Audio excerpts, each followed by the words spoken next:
Students, I am Yogesh sir, your maths mentor. और आज हम लोग डिस्कस करने जा रहे हैं एक बहुत ही इंटरेस्टिंग एंड इंपॉर्टेंट टॉपिक जिसका नेम है सर्कल। यूं तो सर्कल हमारे सिलेबस का सबसे हार्डेस्ट पार्ट माना जाता है, लेकिन अगर हम इसे अच्छे से स्टडी करेंगे तो सर्कल हमें बहुत ही अच्छे और इजी तरीके से समझ में आ सकता है। तो सर्कल पढ़ने से पहले हमें ये जानना होगा कि सर्कल के कौन कौन से करेस्पॉन्डिंग पार्ट्स होते हैं और क्या क्या इनकी प्रॉपर्टीज होती हैं। तो let's start the introduction of our chapter circle. तो यहां पर आपको एक सर्कल दिखाई दे रहा है। ये सर्कल आपने देखा कि सर्कल के चारों तरफ जो बाउंड्री है इसको ट्रायंगल होगा तो हम लोग पेरीमीटर बोलते हैं, लेकिन सर्कल की boundary is known as circumference. Circle की बाउंड्री को हम लोग सर्कमफरेंस के नेम से जानते हैं। सर्कल के अंदर बिल्कुल बीचों बीच सेंटर में आपको एक पॉइंट दिखाई दे रहा है और उस पॉइंट को हम लोग बोलते हैं centre of the circle. What is it? Centre of the circle क्या होता है? Centre is the point which is equidistance from all the edges of circumference of a circle. अब अगर इस सेंटर से हम एक लाइन ड्रॉ करें जो extends to circumference of circle की तरफ हो तो क्या हो जाएगा? This line is known as radius. And what is it? Radius is a straight line which is drawn from centre to extend to the circumference of a circle.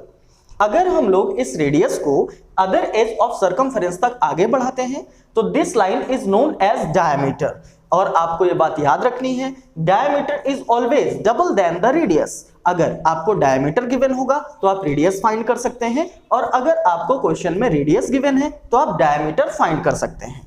After radius and diameter, अब अगर इस circumference को आप portion में divide करिए तो the finite portion is known as arc of the circle. अब arc 1 भी हो सकता है, 2 भी हो सकते हैं and many more. If we put a finite distance on the circumference, this is known as arc। अब आप देखेंगे कि ये circumference 2 parts में divide हो रही है।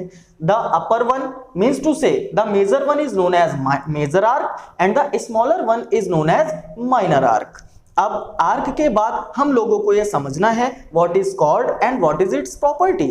तो याद रखेंगे the line joining by 2 edges of a circumference is known as chord।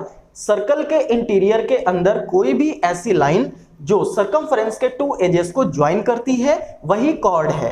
अब ये कहीं पर भी हो सकती है, अपर साइड, लोअर साइड या इंटीरियर ऑफ द सर्कल में कहीं पर भी जो सर्कमफरेंस की 2 एजेस को ज्वाइन करे। अब यहां पर हमने इस सर्कल में एक कॉर्ड प्लेस कर दिया। अब आप देखेंगे कि this circle is divided into 2 parts via the chord. अब इन पार्ट्स को हम क्या बोलेंगे? तो these parts are known as segments। The upper one means to say that the larger one is known as major segment and the smaller one is known as minor segment। अगर आपसे कहा जाए define segment तो आप क्या कहेंगे?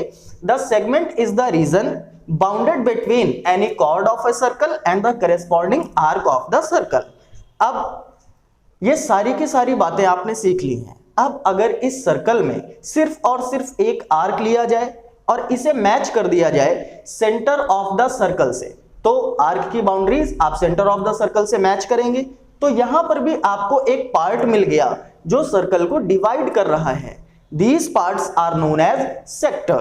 The upper one means to say that the major part is known as major sector and the smaller part is known as minor sector। अब यहां पर अगर मैं आपसे बात करूं what is sector, तो याद रखिएगा the portion between 2 radii and the corresponding arc is known as the sector of a circle। अब मैं आप सभी से पूछना चाहूंगा what are congruent circles। congruent circles क्या होते हैं? तो आपका ये जवाब आएगा सर कोई भी 2 सर्कल्स जो साइज एंड शेप में बिल्कुल इक्वल होते हैं वही होते हैं congruent circles। लेकिन आपको मैं बता दूं कोई भी 2 सर्कल्स तभी कॉन्ग्रुएंट हो सकते हैं when only and only their radii are equal। जब भी इन्हीं 2 सर्कल्स की रेडियस इक्वल होगी तभी वो दोनों सर्कल्स कॉन्ग्रुएंट होंगे। Equal chords of congruent circles subtends equal angle at their centres. यानी कि किन्हीं भी 2 कॉन्ग्रुएंट सर्कल्स के अगर कॉर्ड्स इक्वल हैं तो वो सेंटर पर इक्वल एंगल ही सबटेंड करेंगे। तो there are 2 circles with centre O and O dash. अब यहां पर आपको 2 सर्कल्स तो दिख गए जिसमें एक का सेंटर O है और दूसरे का सेंटर O डैश है। अब आपको यहां पर गिवन था इक्वल कॉर्ड्स, तो the chord 1 is AB and the chord 2 is PQ। अब देखिए, अगर सेंटर पर ये कॉर्ड्स एंगल ड्रॉ करेंगे तो ये ट्राइंगल फॉर्म करेंगे। तो number first AO and BO को मैच करिए, तो ये आपको मिल गया ट्राइंगल 1 AOB। सेम अगर दूसरे सेंटर में आप O'P एंड O'Q को मैच करेंगे तो ये आपको मिल जाएगा सेकंड नंबर का ट्राइंगल। अब आपको यहां पर प्रूव करना है angle AOB is equals to angle PO'Q, यानी इक्वल कॉर्ड्स सेंटर पर भी इक्वल एंगल सबटेंड करेंगे। तो जब आप इसकी प्रूविंग करेंगे तो आपको लिखना होगा सबसे पहले आपके पास क्या है, means to say that given. फिर आपको लिखना होगा कि आपको प्रूव क्या करना है, देन आफ्टर आप इसकी प्रूविंग स्टार्ट करेंगे। तो the first heading is given. आपके पास गिवन था equal chords of two congruent circles, तो यहां पर आप लिखेंगे chord AB is equals to chord PQ। आपको प्रूव क्या करना है, आपको प्रूव करना है कि सेंटर एंगल इक्वल होंगे। To prove angle AOB is equals to angle PO'Q। Construction की यहां पर जरूरत नहीं है, प्रूविंग।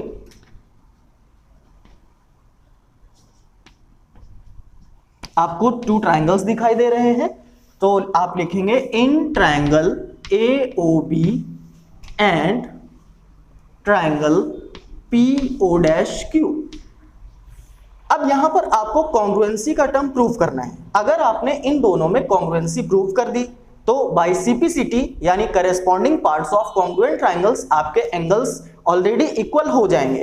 तो the first part is OA is equals to O'P because these are radiuses of congruent circles, और कॉन्ग्रुएंट सर्कल की रेडियस इक्वल होती है। OB is equals to O'Q, this is also radius, and the third part is AB is equals to PQ। ये आपको question में ही given किया गया था। अब आपने देखा कि यहां पर three sides are equal, so according to side criteria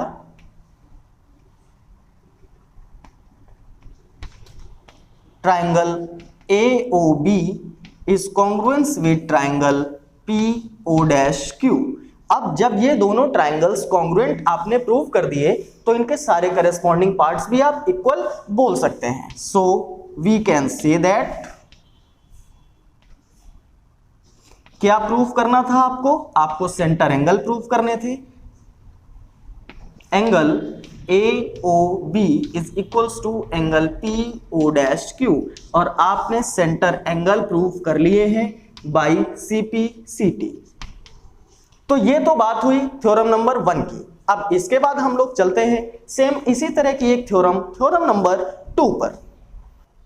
after the theorem number 1 you have to learn the converse of theorem 1। अब आपको इसी थ्योरम का कन्वर्स पढ़ना है। अभी आपको कहा गया था कि अगर कॉर्ड्स इक्वल हैं तो वो इक्वल एंगल सबटेंड करेंगे, लेकिन इस थ्योरम में आपको कहा जाएगा कि अगर two chords equal angle subtend कर रहे हैं तो वो कॉर्ड्स भी इक्वल होंगे।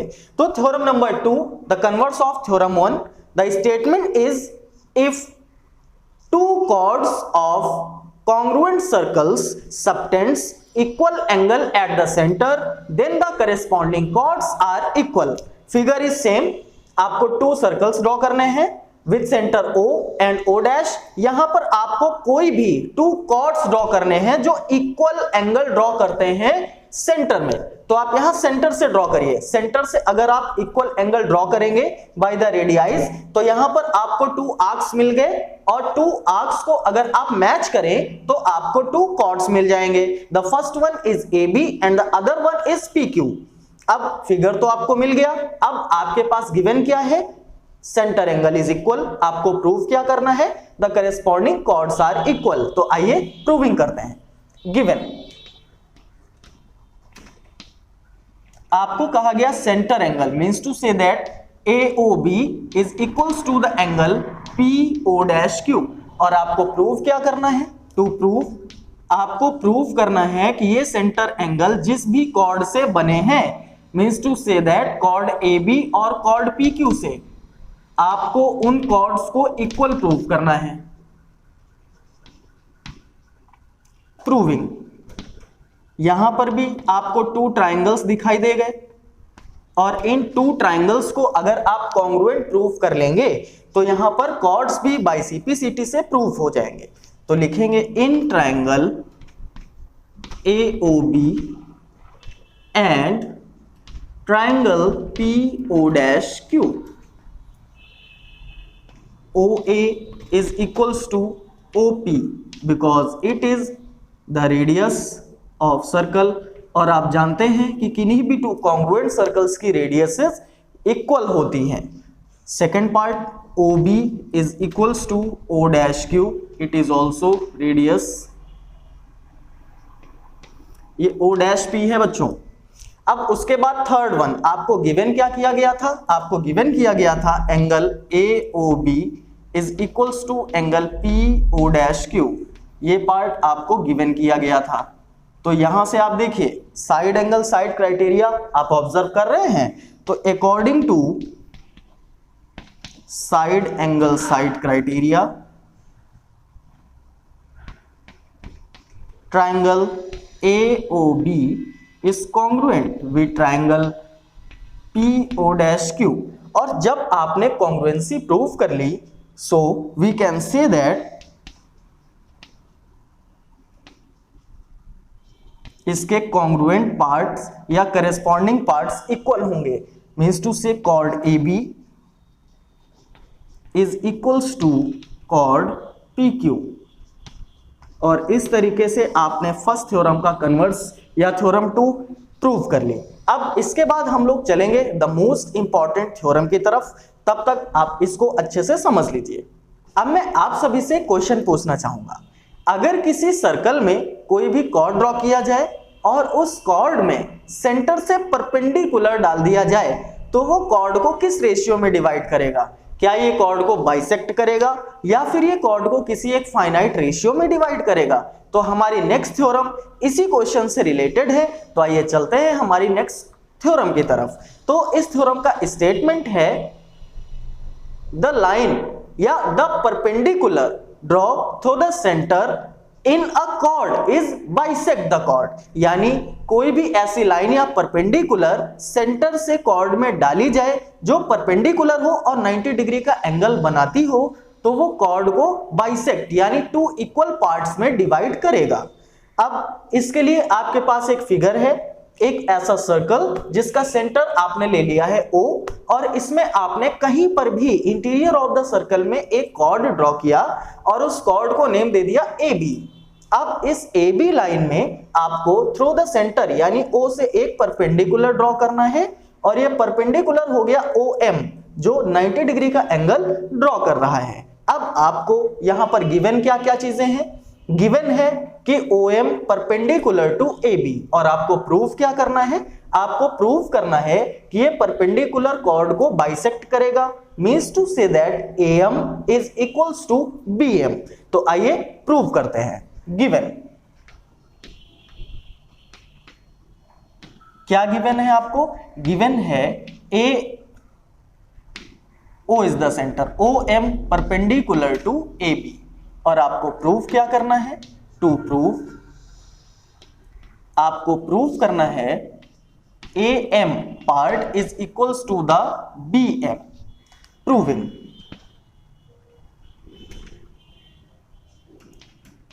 इस प्रूविंग के लिए आपको एक छोटा सा कंस्ट्रक्शन करना पड़ेगा। उस कंस्ट्रक्शन में क्या करेंगे?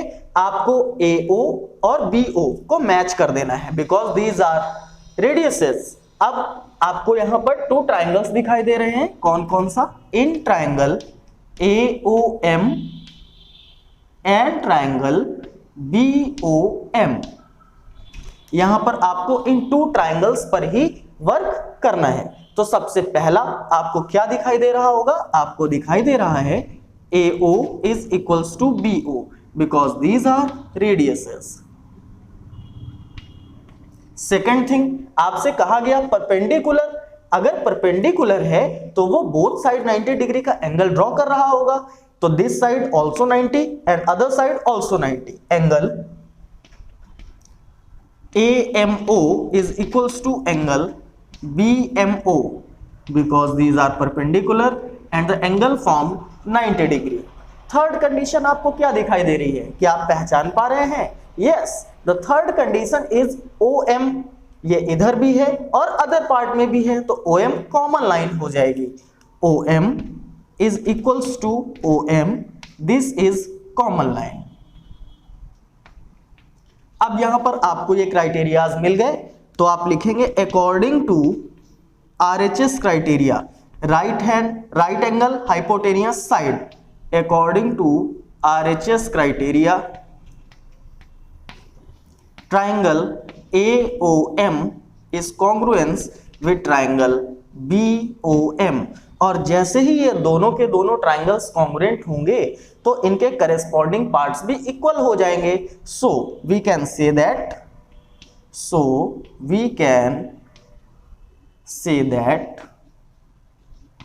AM is equals to BM.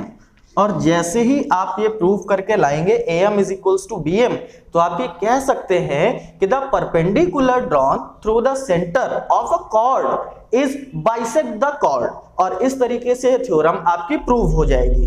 अब ये तो हुआ इस थ्योरम का पार्ट नंबर 1.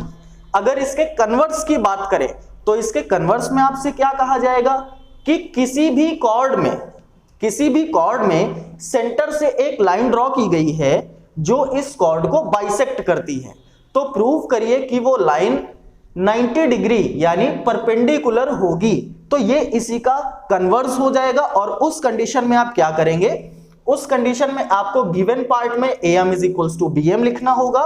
टू प्रूव में लिखना होगा कि OM परपेंडिकुलर टू AB, क्योंकि वहां पर बाइसेक्टर्स गिवन हैं और परपेंडिकुलर्स लाने हैं. सेम कंडीशन आप बोथ ट्राइंगल्स पे वर्क करेंगे. पहली condition AO is equals to BO radius same होगी. Third condition OM is equals to OM common same होगा. लेकिन ये कंडीशन सेम नहीं होगी बिकॉज ये तो आपको लाना होगा.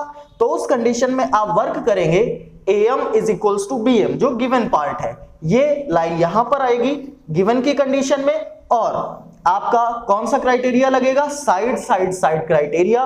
और वहां से दोनों के दोनों ट्राइंगल्स कॉन्ग्रुएंट हो जाएंगे और आप प्रूव कर सकते हो कि this line is perpendicular to the chord. तो यहां से आपने इस थ्योरम को भी कवर किया और इसके कन्वर्स को भी कवर किया. अब हम लोग चलते हैं नेक्स्ट टॉपिक पर.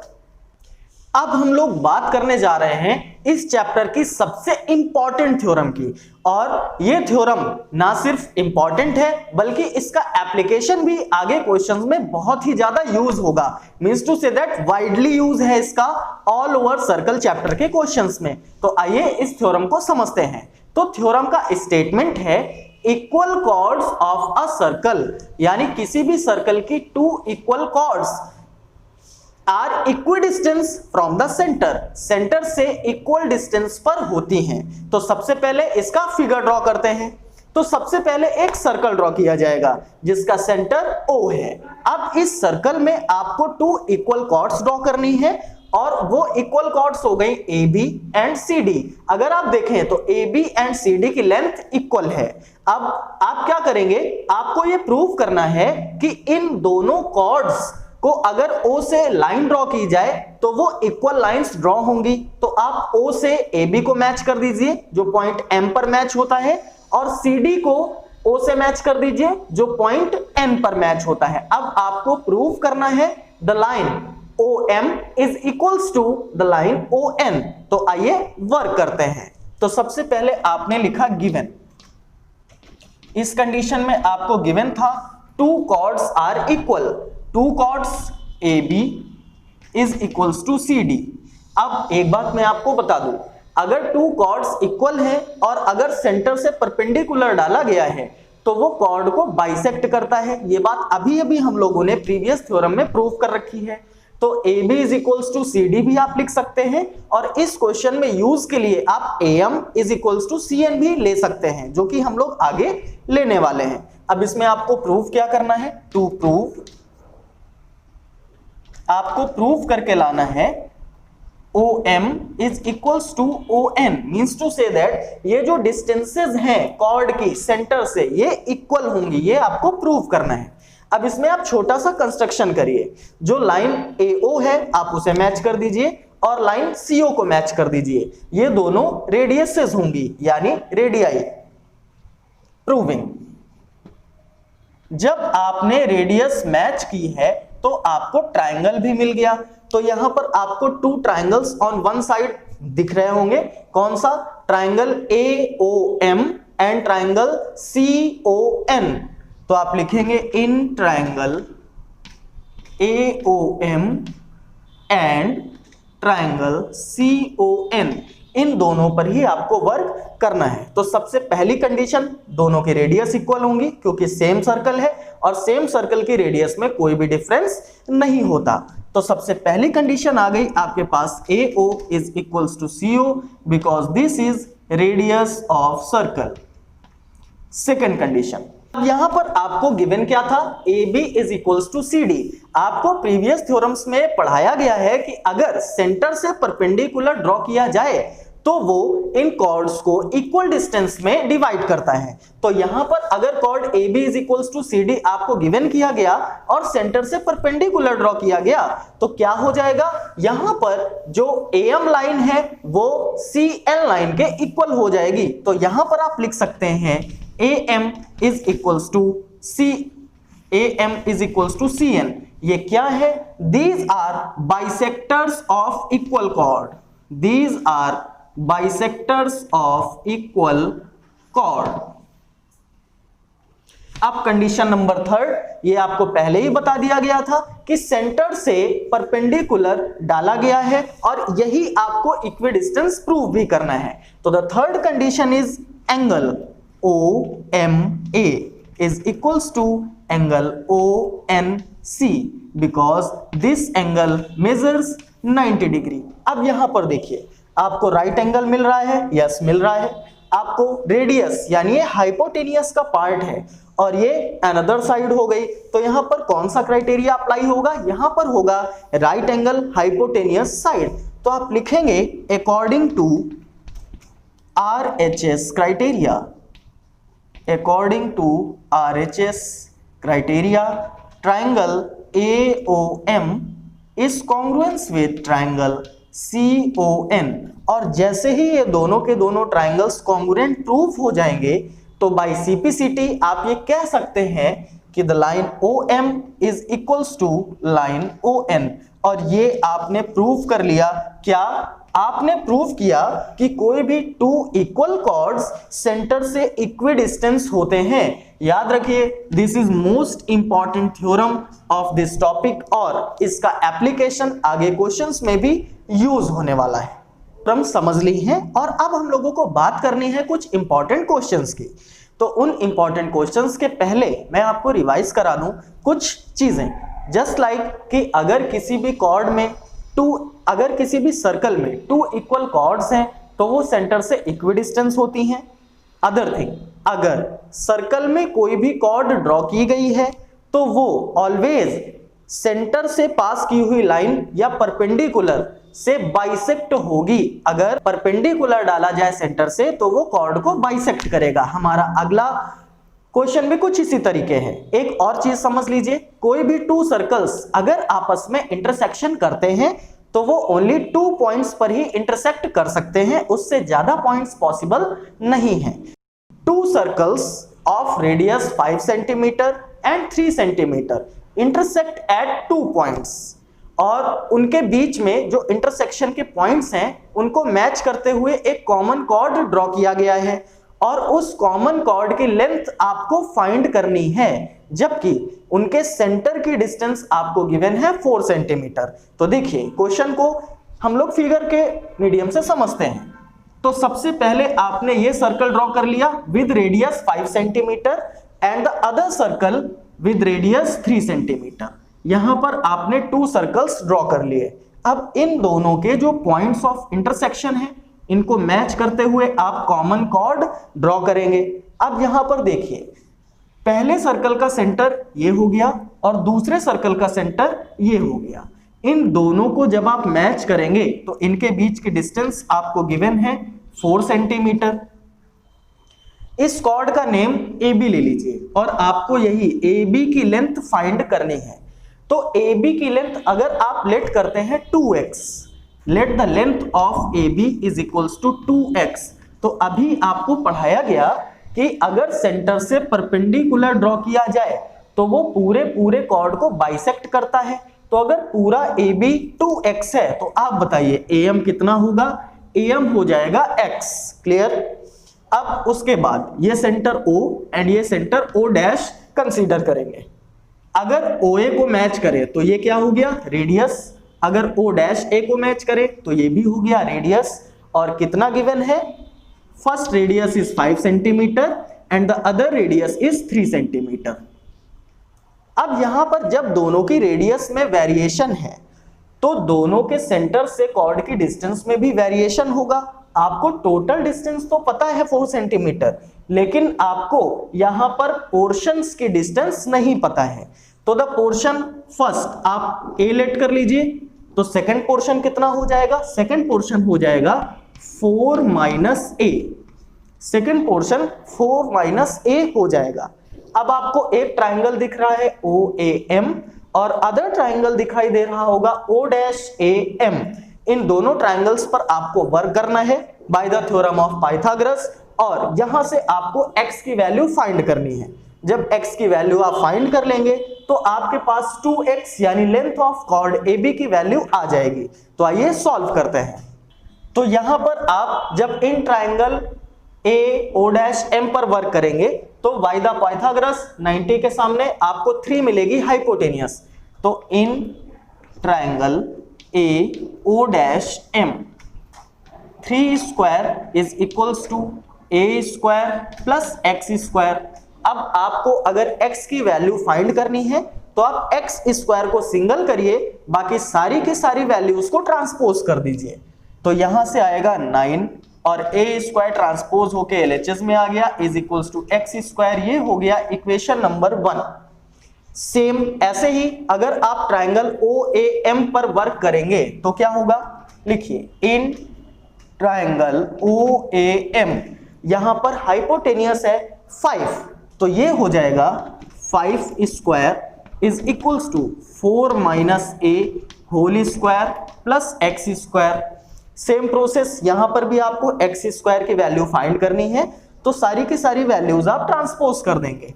5 square is 25 minus 4 minus A whole square is equals to x square. Equation number 2। अब यहां पर आपको इक्वेशन फर्स्ट इक्वेशन 2 दोनों के RHS इक्वल दिखाई दे रहे हैं। अगर दोनों के RHS इक्वल हैं तो दोनों के LHS भी इक्वल होंगे। तो यहां से आएगा from equation 1 and equation 2। From equation 1 and equation 2 दोनों के RHS इक्वल है तो दोनों के LHS भी इक्वल हो जाएंगे। 9 minus A square is equals to 25 minus 4 minus A whole square. अब कहीं पर भी अगर होल स्क्वायर आ रहा है तो आपको उसकी आइडेंटिटी ओपन करनी होगी। क्या होती है आइडेंटिटी?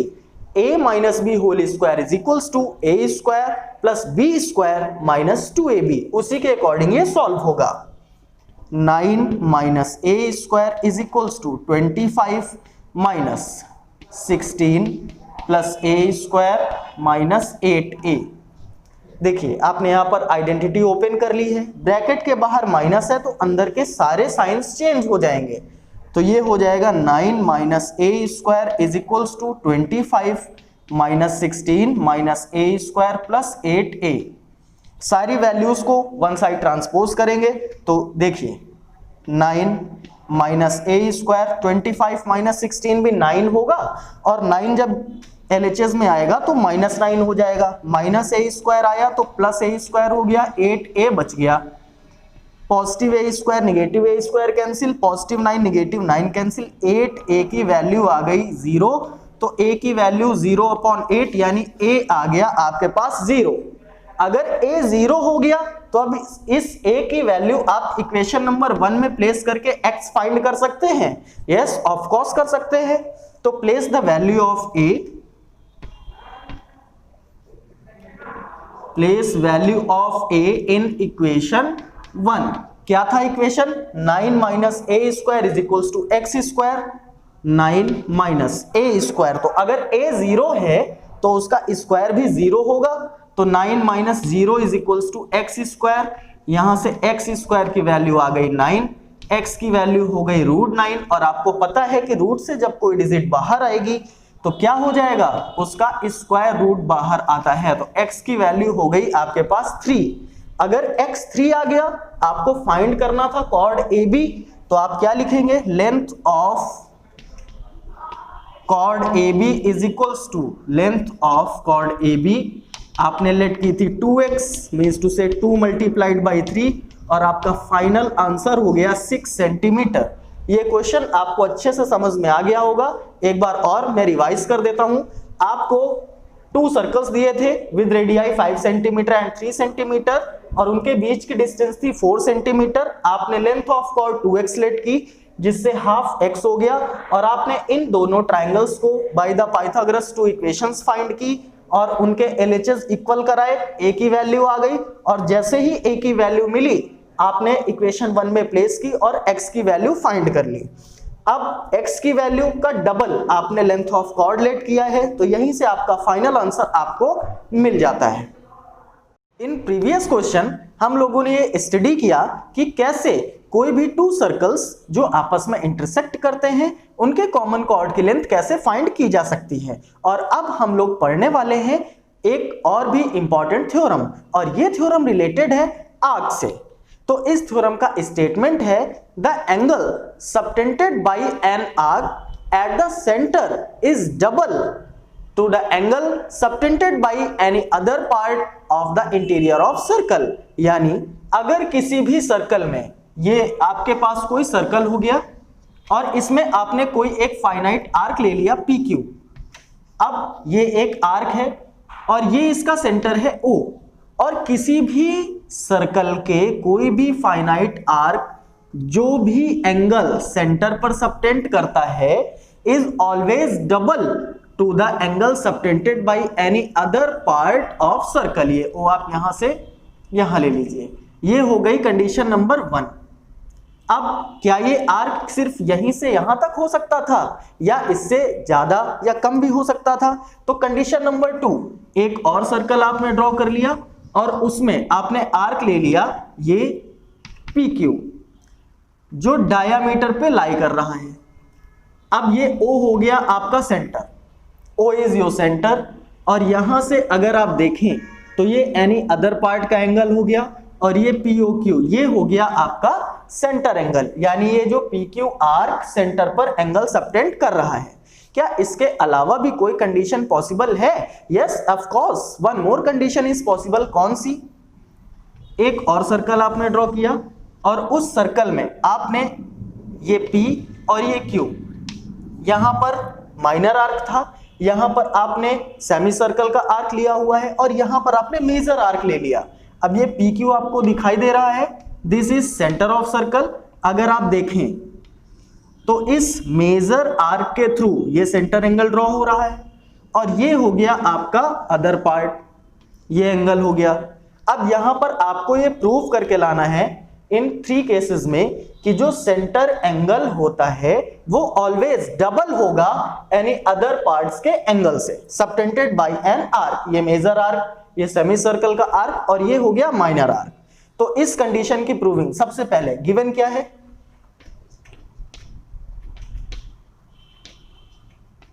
आपके पास गिवन है PQ is an arc and angle subtended, ये आप लिख लेंगे, ठीक है। टू प्रूव, आपको यहां पर प्रूव क्या करना है?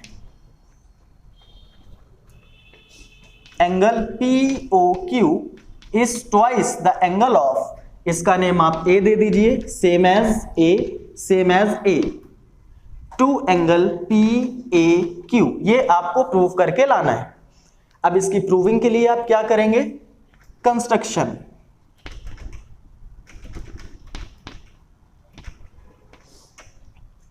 देखिए यहां से आपने AO को मैच किया, ये क्या है? रेडियस है, और अगर इसका इस लाइन को आगे बढ़ाया जाए Q तक, सेम ऐसे ही अगर आप AO को मैच करें और इसे आगे बढ़ा दें, ये Q मत लीजिए, ये इसको ले लीजिए आप B और इसको भी ले लीजिए B। ऐसे ही अगर आप ये B ड्रॉ करते हैं, अब अगर आपसे क्वेश्चन पूछा जाए BOQ क्या होगा, तो आपको ट्रायंगल में पढ़ाया गया है any exterior angle is the sum of interior angles of the triangle.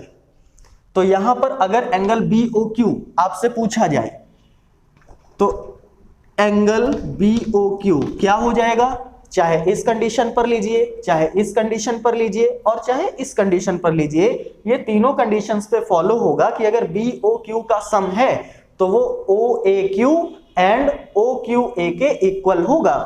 तो यहां पर आपने लिख दिया angle OAQ plus angle AQO, इन दोनों के सम के इक्वल होगा एंगल BOQ। लेकिन OA and OQ these are radiuses, तो यहां पर आप लिखेंगे OA is equals to OQ,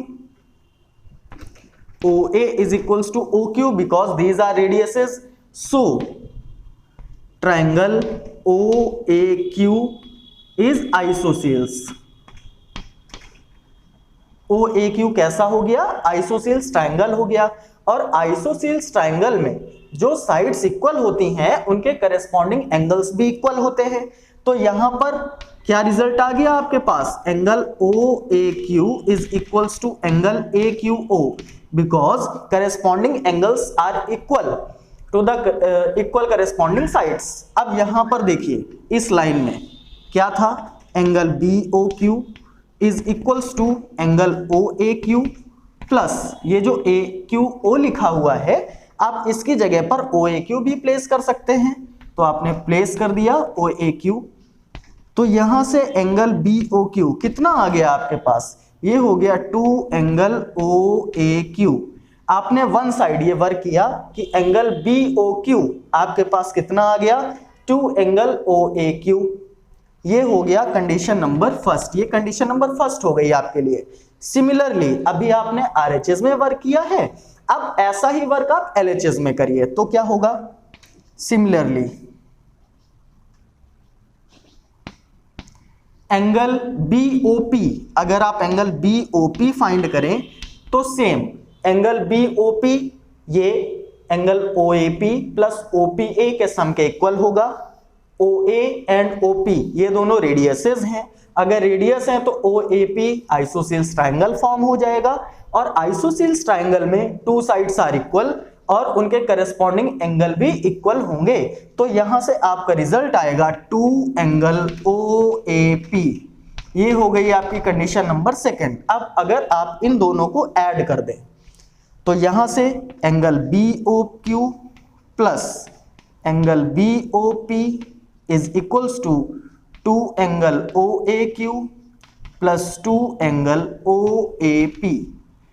अब यहां से 2 तो कॉमन आ जाएगा, तो अगर 2 कॉमन लिया आपने तो यहां से 2 इरेज करके आप ब्रैकेट भी लगा सकते हो, आपने ब्रैकेट लगा दिया।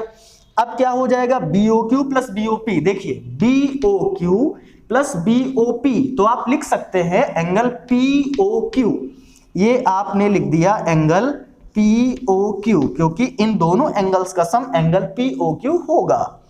अब OAQ ये दिखाई दे रहा है, OAP ये दिखाई दे रहा है और इन दोनों को अगर हम ऐड करें तो आपको एंगल मिलेगा PAQ।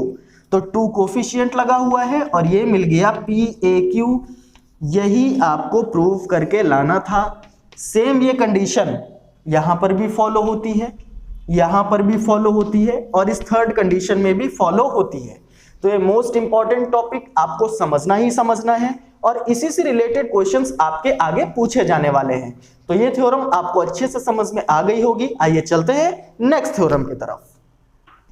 अब हम लोग चलते हैं नेक्स्ट थ्योरम की तरफ और हमारी नेक्स्ट थ्योरम है the angle in same segments of a circle are also equal. इसका क्या मतलब हुआ, क्या आप समझ पा रहे हैं? तो आइए समझते हैं वाया द फिगर। सबसे पहले आपको एक सर्कल ड्रॉ करना है, ये आपने सर्कल ड्रॉ कर लिया। अब इसमें सेगमेंट की बात की गई थी। What is segment? सेगमेंट क्या होता है? अगर आप ये पॉइंट ले लें A और ये पॉइंट ले लें B और यहां पर आप कॉर्ड ड्रॉ कर दें, तो इस कॉर्ड के थ्रू सर्कल 2 पार्ट्स में डिवाइड हो जाएगा, the upper one and the lower one, these are segments. और आपको ये प्रूव करना है कि सेम साइड, आप चाहे नीचे बना दें चाहे ऊपर बना दें। देखिए यहां पर स्पेस ज्यादा है, तो आप एक एंगल कहीं पर भी कुछ ऐसा ड्रॉ कर लीजिए और एक एंगल कहीं पर ऐसा ड्रॉ कर लीजिए। आपको प्रूव करना है कि सेम यानी एक ही सेगमेंट पर बने हुए एंगल्स इक्वल होते हैं। अब इसका नेम आप ले लीजिए APB और इसका ले लीजिए AQB, और ये आपका सेंटर हो गया O। अब ये जो AB है आपका कॉर्ड, ये सेंटर पर भी तो कोई एंगल सबटेंड करेगा। अब देखिए ये तो बात हो गई सेम सेगमेंट की। अब क्या यहां पर सिर्फ सेगमेंट ही है? नहीं, यहां पर आर्क AB भी तो एग्जिस्ट कर रहा है। और अभी अभी आपने ये प्रूव किया है कि किसी भी आर्क से सबटेंड किया हुआ angle at centre is double the angle of other interior of the circle.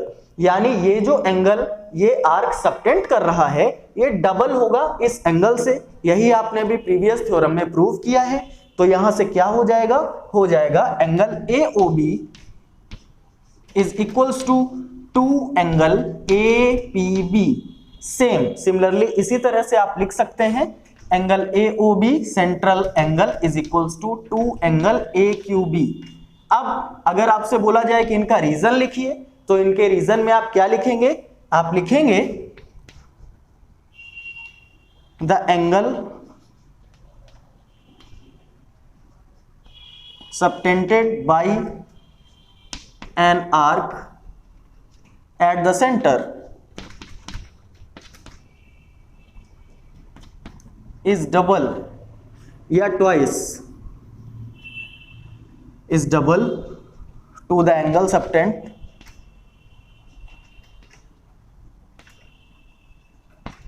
other part। यानी इस सर्कल के किसी भी पार्ट में कोई भी एंगल ड्रॉ किया जाएगा बाय एन आर्क, वो सेंट्रल एंगल का हाफ होगा। ये इसका रीजन हो गया। अब जब इसको आप इक्वेशन 1 लेट कर लीजिए और इसको आप इक्वेशन 2 लेट कर लीजिए। अब देखिए दोनों के LHS इक्वल हैं, दोनों के अगर LHS इक्वल है तो दोनों के RHS भी इक्वल होंगे। तो यहां से हो गया from equation 1 and equation 2, from equation 1 and equation 2 दोनों के RHS आप इक्वल कराइए, तो ये हो जाएगा 2 angle APB is equals to 2 angle AQB।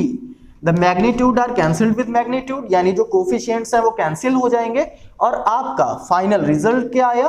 Angle APB is equals to angle AQB।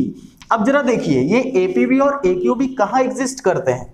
APB ये रहा, AQB ये रहा।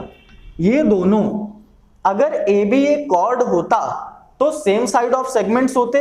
तो यहां से आपका रिजल्ट क्या निकल के आया? यहां से आपका रिजल्ट निकल के आया the angle drawn in same segment are equal. The last thing, अब एक बात मैं आपको और बताना चाहता हूं कि सेमी सर्कल पर अगर आप कोई भी ट्रायंगल ड्रॉ करें तो वो ऑलवेज राइट एंगल ट्रायंगल ही ड्रॉ होगा, चाहे वो किसी भी टाइप से ड्रॉ किया जाए। अब सपोज कीजिए ये आपके पास एक ट्रायंगल है और इस ट्रायंगल का सेंटर ये O है। अगर ये डायामीटर हो गया तो अपर एंड भी सेमी सर्कल है और लोअर एंड भी सेमी सर्कल है, because semi circle is the half of a complete circle. किसी भी कंप्लीट सर्कल का हाफ पार्ट ही सेमी सर्कल होता है। अब आप इसमें ऐसे ट्रायंगल ड्रॉ कर सकते हैं या फिर ऐसे ट्रायंगल ड्रॉ कर सकते हैं और ऐसा ही शेप आप आगे भी बना सकते हैं। यानी किसी भी टाइप का अगर ट्रायंगल ड्रॉ किया जाए तो ये चीज आपको याद रखनी है कि ये ऑलवेज राइट एंगल ही फॉर्म करेगा। मींस टू से दैट ये जितने भी ट्रायंगल्स आपने देखे कि 3 टाइप से बनाए गए, ये सारे के सारे राइट एंगल ट्रायंगल होंगे। तो अभी आपने थ्योरम्स पढ़ी, एक आध दो क्वेश्चन डिस्कस किए। अब मैं आपको बता दूं कि इन थ्योरम्स से कैसे क्वेश्चंस आगे बनते हैं और किस टाइप्स के क्वेश्चन आपसे पूछे जा सकते हैं। तो कुछ ऐसे क्वेश्चंस पूछे जा सकते हैं, आपको एक सर्कल दे दिया जाएगा, उस सर्कल में आपको ये PQ कोई डेफिनाइट आर्क है और यहां से ये सेंटर हो गया O, और आपसे पूछ लिया जाएगा कि इस एंगल PAQ की वैल्यू बताइए कब, जब POQ राइट एंगल है। तो अभी आपको प्रीवियस थ्योरम में क्या पढ़ाया गया है, आपको पढ़ाया गया है कि किसी भी एक फाइनाइट आर्क से जो सेंट्रल एंगल बनता है वो डबल होता है सरकमफेरेंस के एंगल से। तो क्या रिलेशन आया था, रिलेशन आया था angle POQ is equals to 2 angle PAQ। तो अगर आप इसको सॉल्व करें तो POQ आपको 90 डिग्री दिखाई दे रहा है, तो 90 degree is equals to 2 angle PAQ। 2 आप ट्रांसपोज करेंगे फ्रैक्शन में आएगा, यहां से एंगल PAQ की वैल्यू हो जाएगी 45 डिग्री। सेकेंड थिंग, इसी क्वेश्चन को अगर चेंज कर देता, आपको सरकमफेरेंस का एंगल गिवन होता और आपसे सेंट्रल एंगल पूछ सकता था। तो इस टाइप का क्वेश्चन पूछा जा सकता है। या फिर आप सपोज करिए इन लाइनों को थोड़ी देर के लिए इरेज कर दीजिए, आपको यहीं पर ये ABC ये एक ट्राइंगल दे दिया गया और आपसे बोल दिया गया कि ये एंगल अगर 30 है तो दिस एंगल यानी एंगल C आपको फाइंड करना है, और ये 90 डिग्री आपको याद नहीं रहता, तब आप क्वेश्चन सॉल्व भी नहीं कर पाएंगे। तो इन थ्योरम्स को अपने माइंड में रखते हुए और इन्हीं फंडामेंटल्स को आगे बढ़ाते हुए आपको सर्कल के सारे क्वेश्चन सॉल्व करने हैं। ऐसे ही क्वेश्चंस आपके एग्जाम में पूछे जाएंगे और जो भी थ्योरम्स आपको पढ़ाई गई हैं उन थ्योरम्स पे आप स्पेशल अपना ध्यान दीजिए। और ये बहुत ही इंटरेस्टिंग और इंपॉर्टेंट टॉपिक था जो आपको समझ में आ गया होगा। ऐसी ही और अच्छी और नई वीडियोस के लिए हमारे साथ बने रहिए। Thank you for watching.